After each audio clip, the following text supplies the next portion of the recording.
What's up, humans, and welcome to a new Psicoactivo. Happy Thursday, everybody.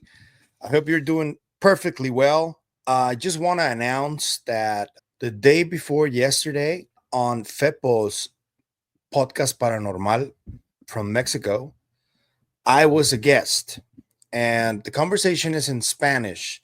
This is part of the day in which I interviewed Fepo for my podcast. We also did an interview for his, and it was finally released on Tuesday at 9 a.m. Pacific.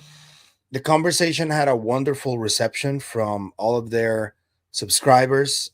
Podcast Paranormal has 1.6 million subscribers. So, Psicoactivo podcast reached a lot of people.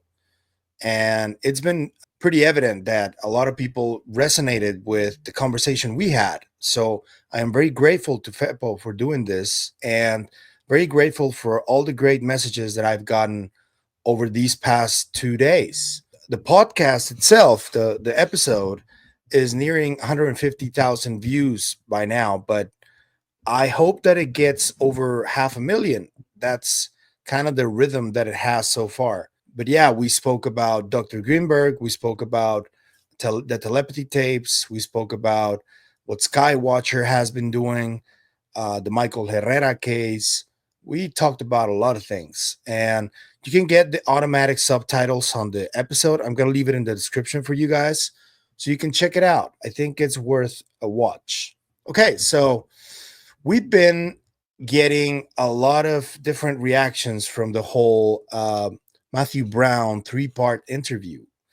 And on Tuesday, we had an episode on Weaponized with Jeremy Corbell and George Knapp talking about the everything that happened afterwards. Amongst other things, Corbell did confirm that the final quote of "God is real" was only, as I suspected, Matthew Brown's personal opinion. He didn't have any privileged information to say that or anything like that, but it was his personal opinion, and people went crazy for that. I even got attacked for an episode that I did. So it's nice to see that confirmation right there. There are other aspects of the episode that they talked about. For example, George Knapp said that David Grush bitch slapped a couple of UFO insiders during one of the skiff briefings that he had with Burleson and other members of Congress. What does that mean? And in recent days, there's been a bit of disagreement with David Grush's tactics, I would say. And he was even criticized because of some of these tactics that he got. I heard the term from George Knapp that they needed some red meat for everything, all of this to go forward, and for the hearings to go forward, and for the skiff briefings to go forward. I'm thinking that that means that when you say red meat, it means that you need something substantial to present to the people and to Congress personnel in order to move the ball forward, I would guess. And I don't know if that red meat demand was the reason that Lou felt pushed or prompted to show that picture. So I'm not sure if there seems to be some sort of a division right now within the UFO disclosure people. I know that George Knapp and Jeremy Corbell were recently at an Oregon UFO festival with Lou Elizondo and Danny Sheehan, and they seem to get along in the pictures. But what's happening actually behind the scenes doesn't seem to be that peaceful, you might say, because there seems to be some kind of division there. There seems to be whatever Grush and Carl Nell are doing and they're pushing towards, and whatever Knapp and Corbell are doing and they're pushing towards. Knapp and Corbell specifically are pushing towards more hearings in the coming weeks, not months, weeks. They want to get people who had firsthand knowledge and contact with some of these vehicles. And obviously, Corbell wants to get Matthew Brown inside Congress and put his hand on the Bible and testify under oath. And that's what he's trying to push. Also, Corbell did confirm that quote from Matthew Brown, where he calls on other whistleblowers to come forward and to be brave or get out of the way, it's already a plan in motion, because he confirmed that they already recorded other interviews with other whistleblowers that we don't know about, that have firsthand information and knowledge, and they're coming out. So we have to be aware of whatever drops on the Weaponized podcast. Another aspect that they touched on, that I talked to you about, that I was criticized for, is why they dropped 3 parts of an interview instead of just one interview that is 3+ hours long. And it's the same logic that I use, because it has nothing to do with more engagement or getting more monetization or anything like that. It's just that that's their style. That's what they do. They've never dropped an episode that is more than 2 hours long. And that is something that I am used to. I don't like dropping episodes that are more than 2 hours long. If I get to sit down with somebody and it goes past 2 hours, I will probably drop 2 different episodes, because I don't know. I just don't like for episodes to go that long. And I know that there's taste for everybody. I know that Jesse Michaels does even 4 hour episodes. My friend Matt Bell does, he's done 4 5 hour episodes. Sean Ryan does like 5 hour episodes. That's good on them, and they get their views and everything. That's great. But that's not me. That's not Jeremy. That's not George. We like the shorter types of episodes. An hour and a half is a decent enough number. And I think people also enjoy those. And you guys know that I drop also smaller episodes like this one that are like 15-minute long episodes. And I also do some deep dives that are like 30 or 40 minutes. So I drop variation, but I don't like going over 2 hours. It's just me. And I was happy that George Knapp addressed that. At the very end of that episode, George also addressed all the constant accusations that he and Jeremy get of being disinformation agents or working for the CIA. And he was really ironic about it. And he was like, yeah, clearly I'm like living large and everything. And while he's sitting on his room where his desk is and all the documents behind him, I'm not saying that he doesn't make a decent living. I'm sure he does. But if something has characterized George Knapp over the years, is that he's always kept a low profile. You've never seen him like, you know, living large and showing that he spends a lot of money or anything. When you do this kind of work, it's okay to keep a low profile, but it is also okay to make a decent living and just enjoy your life. I see nothing wrong with that. And whoever does, I'm sorry, but you guys are wrong. As long as you try to report on what's true and you remain humble, you remain loyal to your own beliefs and your own morals, you're fine, dude. You can make as much money as you want. I don't really care. And I don't know. I don't get this from like the more veteran and the more highbrow UFO researchers criticizing this. It's just stupid, guys. It's dumb, really. You don't have the right or the morals to get on a high horse and telling anybody how they can create their content or how they can make a living doing this. If they're lying, yeah, you can call them out.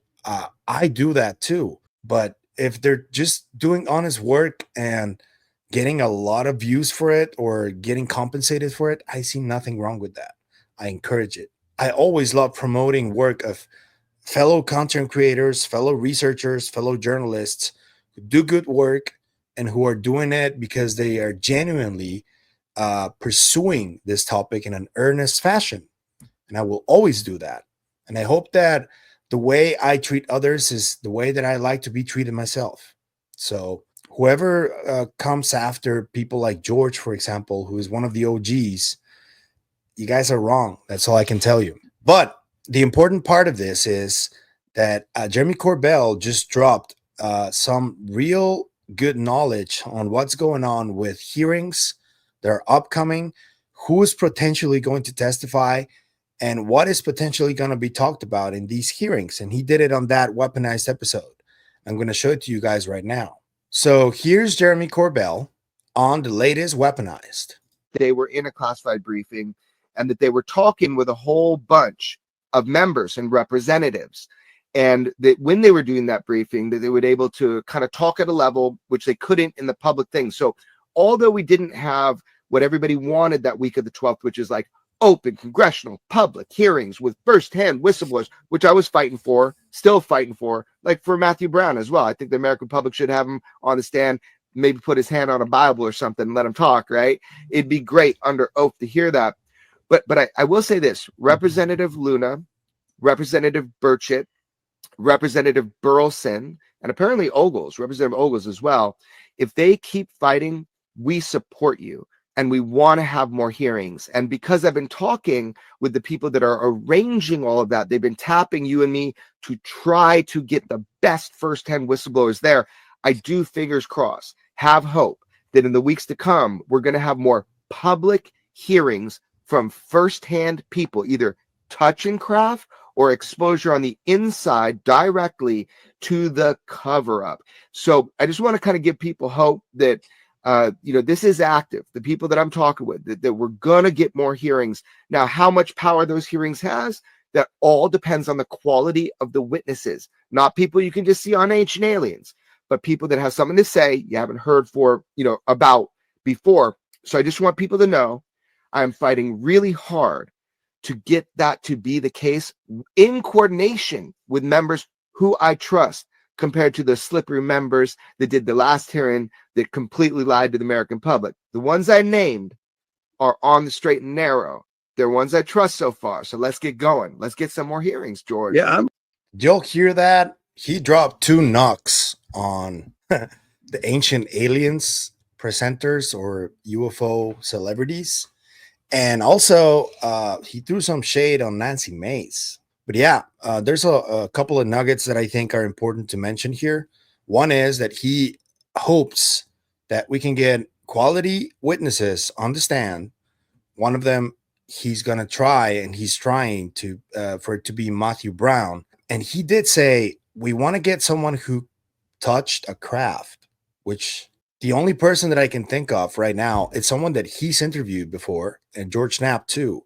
And that is James Lakatsky. And that is one of the potentially hostile witnesses that could be on the stand. But he's always said, and I think he's firm on this, that he wouldn't testify. So they would need a subpoena if they wanted Lakatsky to testify. And I don't know if he's touched the craft, but in his book with George Knapp, he stated that they got inside of the craft. I don't know if it was him or somebody close to him, but he did write that. So potentially it could be him or somebody close to him. Another aspect that I found interesting was when George Knapp talked about this alleged electrical engineer that came forward on Reddit and released some of these documents of the Tic Tac and the Tic Tac analysis. The first time I reported on this, I did say that it could be a LARP, and it was. And Knapp confirmed that the documents, some of those documents were actually real and that he's seen them. And Corbell also stated that Knapp has been exposed to every single OSAP document. So he's seen those, and he says the documents are real, but the testimony from this electrical engineer, he believes that it was some agent from some agency just trying to throw shade on Jay Stratton, Lou Elizondo, and all the people involved in this, especially Jay Stratton. And he made an important and interesting statement about Jay Stratton, which is that he's like at the very center of all this. And he's the one that has the most information about all of this. And he has a book coming out, and he's at the center of the Age of Disclosure documentary as well. So hopefully we can get new information about this book from Jay and that movie that just started being promoted by the Age of Disclosure Twitter account a little bit more. They didn't give a specific date yet, but they did say that they're grateful for all the support and that they're trying to get the movie out as soon as possible. Hopefully that's by the summer. I guess we're already there almost. So please release it. I don't want for this movie to be released and it's no longer relevant or something, So let's hope they release it soon. And let's hope that they get these hearings and that they get Matthew Brown on the stand and potentially even Lakatsky, hopefully, and Eric Davis, because I think Eric Davis has already participated enough with people in Congress and briefed them inside a skiff with enough information so he can get on the stand and also testify. So let's hope that happens too. But let me know what you think in the comments about this, about how these potential hearings are going, and who would you have in the stand? Let me know in the comments, and let me know what you think about the overall episode that George Knapp and Jeremy Corbell just dropped on Weaponized. If you like the content you see, I'm going to ask you to like, share, comment, subscribe, hit the bell icon so you can get notified when a new video drops. If you want to support the channel in any other way, I'm going to leave a few links in the description. Take your pick. You can also become a member. You can also support us on KGRA. But the other stuff that is free, it costs you nothing, and it is what helps the channel the most. So thank you. It takes only a few seconds.